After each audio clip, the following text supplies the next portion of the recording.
अभी हाल ही में ऐलान हुआ प्रयागराज में कुंभ का, 13 जनवरी से शुभारंभ हो रहा है। कुंभ को लेकर अलग अलग मौलाना का बयान भी सामने आने लगा है। एक मौलाना बोलते हैं, बीते रोज़ बहुत चर्चित बयान उनका रहा, शहाबुद्दीन बरेलवी, वो कहते हैं कि कुंभ की जो ज़मीन है वो वक्फ़ की है और वक्फ़ की ज़मीन पर ही कुंभ हो रहा है। इस तरह का बयान जब वजूद में आता है, कैसे देखती हैं? देखिए, मुसलमानों को कलेश करने की फितरत आज से नहीं है, 620 AD से है। जंगे बदर, जंगे करबला और ऐसी कई लाखों मिसालें हैं कि मुसलमान के नज़र में जब तक कोई दूसरे धर्म जाति वाला रहता है तब तक वो उसको टॉर्चर करते हैं, जब कोई नहीं मिलता है तो फ़िरक़े के नाम पर एक दूसरे को मारते हैं। सबसे पहले जैसे ही कुंभ की घोषणा हुई आदरणीय योगी जी के नेतृत्व में, सबसे पहले क्या कलेश किया? मुसलमान को क्यों नहीं जाने दोगे कुंभ में? अरे भाई, मक्का मदीना में हिंदू तो नहीं जा रहा है, कभी बोला भी नहीं कि मुझे जाना है।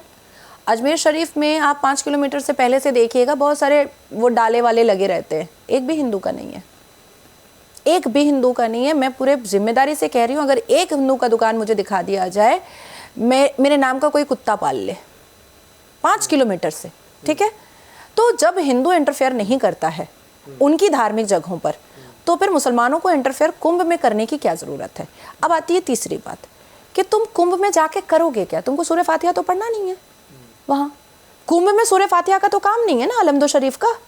नहीं, उनका कहना है कि जिस तरह मस्जिदों के दरवाजे सभी धर्मों के लिए खुले हैं कि आप आ सकते हैं, नमाज पढ़ना ना पढ़ना आपकी मर्जी, लेकिन आप वहाँ आ तो सकते ही हैं। तो उनका कहना है कि भाई एकदम एंट्री बैन कर देना ये अपमान के तौर पर ले रहे हैं। क्या मक्का मदीना के दरवाजे खुले हैं हिंदुओं के लिए?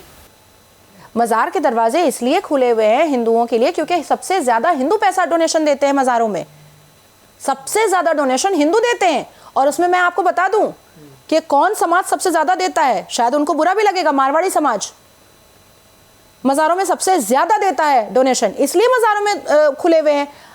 मस्जिदों के दरवाजे इसलिए खुले हुए हैं क्योंकि सरकार कांग्रेस की हो या सरकार भाजपा की हो, कांग्रेस कहता तो है ना हिंदू है, तो उनसे तो उनको कोटे में पैसा लेना है, तो इसलिए दरवाजे खोल करके रखा। भाई कुंभ वालों को नहीं चाहिए पैसा मुसलमानों को, और ये अपना तो मोहम्मद बिन अब्दुल्ला मस्जिद बना नहीं पा रहे हैं, दूसरे का क्या बनाएंगे? अब आती है तीसरी बात कि इन्होंने कलेश निकाला, जिस पर मैं भी लाइव डिबेट पर थी, कि बहुत बड़े बड़े संत और महंत कह रहे हैं कि वहां पर धर्म परिवर्तन होगा, घर वापसी कराई जाएगी। हवाबाजी करके निकल गया। मैं उस डिबेट पर मैं वो ही बैठा हुआ था जो ये सब जहर उगल रहा था, पाकिस्तानी मुखबिर, उसको तो तुरंत अरेस्ट होना चाहिए था। तो मैंने जब उनसे पूछा कि कौन संत ने कहा, और अगर कोई व्यक्ति अपनी मर्जी से कुंभ में जाने के बाद अगर वो सनातन धर्म को एक्सेप्ट करना चाहता है तो क्या आप उसके लीगल राइट को रोक सकते हैं? कोई भी आंसर वो मुल्ला जो है वो सेटिस्फैक्ट्री तो नहीं दे पाया।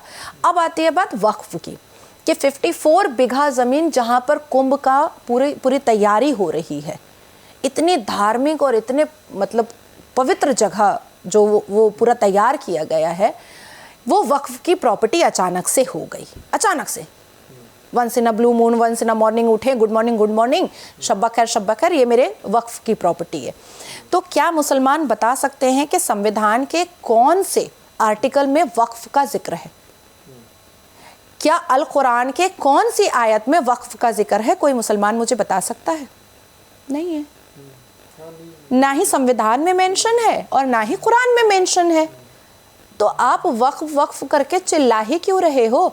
सपोज आज वक्फ को वैनिश कर दिया जाता है, सपोज अमेंड नहीं करके। 1500 साल के दौरान इस्लाम जब आया, कुंभ तो उसके पहले भी होता रहा है। 1450 साल बढ़ाइए। 1450 के, मैं तकरीबन 1500 मैंने बताया, 1450 साल। तो इसीलिए मैंने आसपास बोला कि 1500 के करीब। तो 1500 के, और कुंभ तो कालांतर से चलता चला आ रहा है, तो वक्फ की ज़मीन कैसे हो गई, ये भी सवाल है। मैं एक बात कह रही हूँ कि सपोज जेपीसी में ना जा करके वो वैनिश कर दिया जाता, वो इरेज कर दिया जाता, तो मुसलमान क्या बोलते कि मैं सर्वोच्च न्यायपालिका जाऊँगा।